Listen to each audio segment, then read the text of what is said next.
ഗസയിലെ ഷുജയ്യയിൽ 4 ഇസ്രായേൽ സൈനികർ കൂടി കൊല്ലപ്പെട്ടു. 5 സൈനികർക്ക് പരിക്കേറ്റ വിവരം പുറത്തുവന്നു. ഗസയുടെ വ്യത്യസ്തമായിരിക്കുന്ന ഭാഗങ്ങളിൽ ഇസ്രായേൽ സൈന്യവും ഹമാസിന്റെ പോരാളികളും മുഖാമുഖം ഏറ്റുമുട്ടുന്ന പ്രത്യേക സാഹചര്യങ്ങൾ നിലനിൽക്കുന്നു എന്ന തരത്തിലാണ് പടിഞ്ഞാറൻ മീഡിയകളൊക്കെ ഈ സംഭവവുമായിട്ട് ബന്ധപ്പെട്ട് റിപ്പോർട്ട് ചെയ്യുന്നത്. ഇപ്പോൾ നിലവിൽ നടന്ന ഏറ്റുമുട്ടലുമായി ബന്ധപ്പെട്ട് പറയുന്ന കാര്യങ്ങൾ ഇങ്ങനെയാണ്. ഷുജയ്യ ഭാഗത്ത് പ്രവർത്തിക്കുന്ന അഭയാർത്ഥി ക്യാമ്പിൽ ഇസ്രായേൽ വൈമാനിക ആക്രമണം നടത്തുകയും ഡസൻ കണക്കിന് ഫലസ്തീനികൾ കൊല്ലപ്പെടുകയും ചെയ്തു. ഇതിന് പ്രത്യാക്രമണം എന്നോണം ഹമാസ് പോരാളികൾ തെക്കും വടക്കും നിന്നുകൊണ്ട് വലിയ രീതിയിലുള്ള ആക്രമണം ഇസ്രായേൽ സൈനികർക്ക് നേരെ നടത്തി എന്നാണ്. അതോടനുബന്ധിച്ചാണ് സൈന്യം കൊല്ലപ്പെട്ട വിവരം പുറത്തുവരുന്നത്.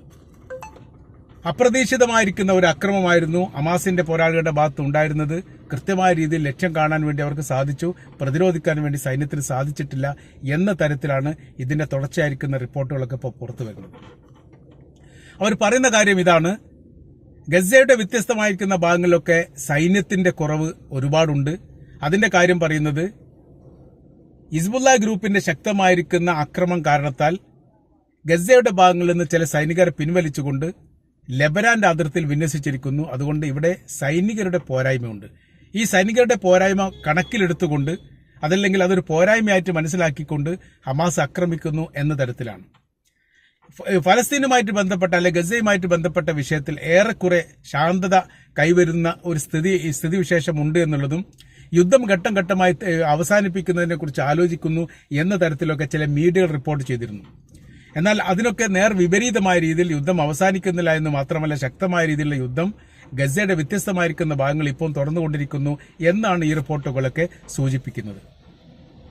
ഗസയുടെ ഭാഗങ്ങളിൽ നിന്ന് സൈന്യത്തെ പിൻവലിച്ചുകൊണ്ട് മറ്റുള്ള ഭാഗങ്ങളിൽ അതിർത്തിയുമായി ബന്ധപ്പെട്ട ലെബനാന്റെ ഭാഗങ്ങളിലൊക്കെ വിന്യസിച്ചുകൊണ്ട് ഘട്ടം ഘട്ടമായ രീതിയിൽ ഗസയിൽ നിന്ന് സൈന്യത്തെ പിൻവലിക്കുന്ന ഒരു തന്ത്രപരമായിരിക്കുന്ന നീക്കങ്ങൾ ഇസ്രായേലിന്റെ സൈന്യം നടത്തുന്നുണ്ട് എന്നായിരുന്നു റിപ്പോർട്ടൊക്കെ പുറത്തു വന്നിരുന്നത്. എന്നാൽ യഥാർത്ഥത്തിൽ ഗസയിൽ നിന്ന് വിട്ടുപോകുക എന്ന് പറഞ്ഞാൽ ഇസ്രായേലിനെ സംബന്ധിച്ചിടത്തോളം അവർക്ക് അഭിമാന വിഷയമാണ് എന്നതിനാൽ വിട്ടുപോകുന്നില്ല എന്നുള്ളതും, ഗസയിലും അതിന് സമാനമായ രീതിയിൽ ലെബനാനും അക്രമം നടത്തും എന്ന തരത്തിൽ ഇപ്പോൾ അഭിപ്രായം മാറ്റിയിരിക്കുന്നു എന്ന റിപ്പോർട്ടുമാണ് ഏറ്റവും ഒടുവിലായിട്ട് കാണാൻ വേണ്ടി സാധിക്കുന്നത്. അപ്പോൾ ഇപ്പോൾ രൂപത്തിലെത്താൻ വേണ്ടി സാധിക്കാത്ത കാര്യം, നിലവിൽ എല്ലാ മേഖലയും എല്ലാ ഭാഗങ്ങളും വളരെ ശക്തമായ രീതിയിൽ പ്രതിരോധമുണ്ടാക്കിയിട്ടും ഹമാസ് പോരാളികളുടെ കയ്യിലേക്ക് ആയുധങ്ങൾ എത്തുന്നതിന്റെ വഴിയും റൂട്ടും ഇപ്പോഴും ഇസ്രായേൽ സൈന്യത്തിന് മനസ്സിലാകുന്നില്ല എന്നുള്ളതാണ്. ഗസ എന്ന് പറയുന്ന 23 കിലോമീറ്ററിന്റെ ചുറ്റളവുള്ള ഒരു പ്രദേശത്ത് അതിന്റെ 4 ഭാഗവും യഥാർത്ഥത്തിൽ ഇസ്രായേലിന്റെ അതിരാണ്. ഒരു ഭാഗത്ത് മെഡിറ്ററേനിയൻ കടലാണ്. മെഡിറ്ററേനിയൻ കടൽ എന്ന് പറയുന്നത് ഒരു പരിധി വരെ മാത്രമേ ഫലസ്തീനികളായിരിക്കുന്ന ആളുകൾക്ക് മീൻ പിടിക്കാൻ വേണ്ടി കടൽ വരെ പോകാൻ വേണ്ടി പറ്റൂ. കൃത്യമായിരിക്കുന്ന നോട്ടിക്കൽ മൈൽ വരെ വെച്ചിട്ടുണ്ട്. അതിന്റെ അതിർത്തി കടന്നാൽ നിയമവിരുദ്ധമാകും, ഇസ്രായേൽ അറസ്റ്റ് ചെയ്യും, അല്ലെങ്കിൽ ഇസ്രായേൽ വെടിവെക്കും. അങ്ങനത്തെ കുറെ വിഷയങ്ങൾ അതുമായിട്ട് ബന്ധപ്പെട്ടുണ്ട്. ഫലസ്തീനികളുടെ കൈവശത്തിൽ കപ്പലില്ല, അവരുടെ കയ്യിൽ ബോട്ടുകളേ ഉള്ളൂ, അല്ലെങ്കിൽ തോണികളേ ഉള്ളൂ.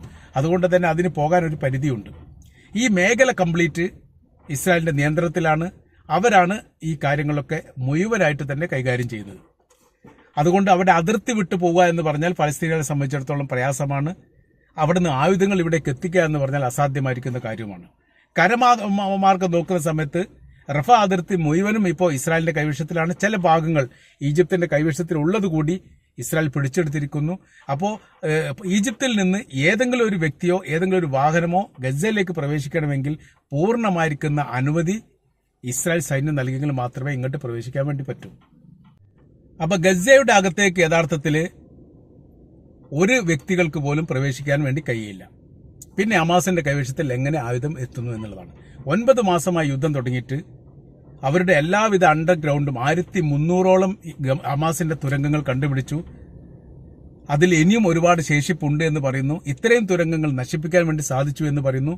ഇനിയും ഒരുപാട് തുരങ്കങ്ങൾ കണ്ടെത്താൻ സാധിക്കാത്തത് ഉണ്ട് എന്നൊക്കെ പറയുന്നു. പക്ഷേ ഏത് രീതിയിലുള്ള അന്വേഷണം നടത്തിയിട്ടും കൃത്യമായ രീതിയിൽ ഹമാസിന്റെ കൈവശത്തിലുള്ള ആയുധത്തെക്കുറിച്ചോ ഹമാസ് ഒളിഞ്ഞിരിക്കുന്ന മേഖലയെക്കുറിച്ചോ ബന്ദികൾ ഒളിപ്പിച്ചിരിക്കുന്ന സ്ഥലത്തെക്കുറിച്ചോ ഇസ്രായേലിന് ഇപ്പോഴും ഒരു ഐഡിയയും ഇല്ല എന്നുള്ളതാണ്. അതുകൊണ്ട് തന്നെ ഇസ്രായേൽ രാജ്യത്തിന്റെ അകത്തും പുറത്തും അന്താരാഷ്ട്ര മേഖലയിലൊക്കെ വലിയ രീതിയിലുള്ള എതിർപ്പാണ് ഇസ്രായേൽ അനുഭവിച്ചുകൊണ്ടിരിക്കുന്നത്. കാര്യമെന്ന് പറയുന്നത് 9 മാസത്തോളം യുദ്ധം ചെയ്തിട്ടും നിങ്ങൾക്ക് ഈ മേഖലയുടെ ഒരു ഭാഗം പോലും കണ്ടെത്താൻ സാധിക്കാതിരിക്കെ വീണ്ടും അവിടെ പലസ്തീനികളെ കൊന്നുകൂട്ടുന്നത് കൊണ്ട് എന്ത് കാര്യമെന്ന് ലോകം ചോദിക്കുന്നതിന് ഉത്തരം പറയാൻ വേണ്ടി സാധിക്കുന്നില്ല. അത് ഇസ്രായേൽ ഗവൺമെന്റിന്റെ അകത്തു നിന്ന് തന്നെ ആ ചോദ്യമുണ്ട്. അതുകൊണ്ട് ഇസ്രായേലിന്റെ പ്രധാനമന്ത്രി ചെയ്ത പ്രവൃത്തി എന്ന് പറയുന്നത് യുദ്ധകാല മന്ത്രിസഭ തന്നെ അങ്ങ് പിരിച്ചുവിട്ടു. അപ്പോൾ പിന്നെ ഒരു ഏകാധിപത്യ രീതിയിലേക്ക് ആ കാര്യങ്ങൾ മാറി. ഇപ്പോൾ ഇസ്രായേലിന്റെ പ്രധാനമന്ത്രി നെതന്യാഹുവാണ് കാര്യങ്ങൾ തീരുമാനിക്കുന്നത്. പ്രത്യേകമായിരിക്കുന്ന അഭിപ്രായങ്ങൾ മറ്റൊരു ഏതെങ്കിലും വകുപ്പിന് പറയാൻ വേണ്ടിയിട്ടില്ലാത്ത വിധം ഒരു ഏകാധിപത്യ സംവിധാനത്തിലേക്ക് ആ ദേശം മാറിയിരിക്കുകയാണ്. അതിന്റെ പ്രതിഫലനമാണ് ഇപ്പോൾ കാണാൻ വേണ്ടി സാധിക്കുന്നത്.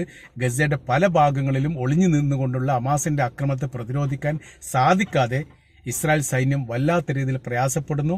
അവർക്ക് വല്ലാത്ത രീതിയിൽ പരിക്കേൽക്കുന്നു, മരണം സംഭവിക്കുന്നു. ഇപ്പൊ ഇസ്രായേൽ ഗവൺമെന്റിന്റെ ഒരു പുതിയ പ്രഖ്യാപനം എന്ന് പറഞ്ഞാൽ നിർബന്ധമായ രീതിയിൽ സൈനിക സേവനം നടത്താൻ വേണ്ടിയിട്ടുള്ള ഒരു പ്രഖ്യാപനം വന്നു. അത് സുപ്രീം കോടതി മുഖാന്തരമാണ് അതൊരു നിയമമാക്കി മാറ്റിയത്. എന്നിട്ടും ജൂത വിഭാഗങ്ങൾ സൈന്യത്തിൽ കയറാൻ വേണ്ടിയിട്ട് ഒരു താല്പര്യവും കാണിക്കുന്നില്ല. ഞങ്ങൾക്ക് സൈനികപരമായിരിക്കുന്ന സേവനം വേണ്ട എന്നുള്ള അഭിപ്രായമാണ്. ഇതും വലിയൊരു പ്രതിസന്ധിയാണ്. ഏതായിരുന്നാലും ഗസയിൽ നിന്ന് അതിജീവിച്ചുകൊണ്ട് വിജയം കാട്ടിക്കൊടുക്കുക എന്ന് പറഞ്ഞാൽ ഇസ്രായേലിനെ സംബന്ധിച്ചിടത്തോളം നടക്കാത്തൊരു കാര്യമാണെന്ന് ഏറെക്കുറെ IDF തന്നെ പല ഘട്ടങ്ങളിലും പറഞ്ഞിട്ടുണ്ട്. യുദ്ധമുഖത്തുള്ള സൈനികരായതുകൊണ്ട് അവർക്ക് അങ്ങനെ തുറന്നു പറയാൻ വേണ്ടി സാധിക്കുകയില്ല. അതിന്റെ വിഷയം എന്ന് പറയുന്നത് യുദ്ധഭൂമിയിലുള്ള സൈന്യത്തിന് നിരാശ ഉണ്ടാകുന്ന ഒരു സാഹചര്യമാണ് എന്ന കാരണത്താലാണ്. മാനസികപരമായ രീതിയിലെ കടുത്ത പ്രതിസന്ധിയിലൂടെയാണ് യഥാർത്ഥത്തിൽ ഇസ്രായേൽ സൈന്യം കടന്നുപോകുന്നത്. അതുകൊണ്ട് തന്നെയാണ് അവരെ ഘട്ടം ഘട്ടമായ രീതിയിൽ ഇങ്ങനെ മരണപ്പെടുന്ന വിവരങ്ങളൊക്കെ പുറത്തു വരുന്നത്.